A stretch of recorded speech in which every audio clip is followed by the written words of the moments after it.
বন্ধুরা, তোমরা কি জানো নবীদের মধ্যে কোন নবী নামাজ পড়া অবস্থায় পিছনে দেখতে পেতেন বা পিছনের দৃশ্য দেখতে পেতেন?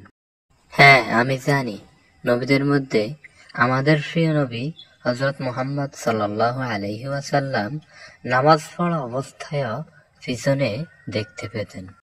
দ্বিতীয় নাম্বার প্রশ্ন, কোন সাহাবী রাসূল সাল্লাল্লাহু আলাইহি ওয়াসাল্লাম এর দুই কন্যাকে বিবাহ করেছিলেন? হ্যাঁ, রাসূল সাল্লাল্লাহু আলাইহি ওয়াসাল্লাম এর দুই কন্যাকে বিবাহ করেছিলেন হযরত আলী রাদিয়াল্লাহু তাআলা আনহু। এই উত্তরটি বন্ধু তোমার ভুল হয়েছে।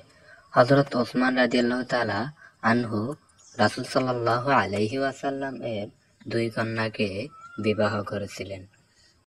এবং আপনাদেরকে আরো একটি হাদিস বলি, কোনো পাপের কারণে কোনো নামাজি ব্যক্তি জাহান্নামে প্রবেশ করলেও তার সিজদার অঙ্গ জাহান্নামের আগুন স্পর্শ করবে না।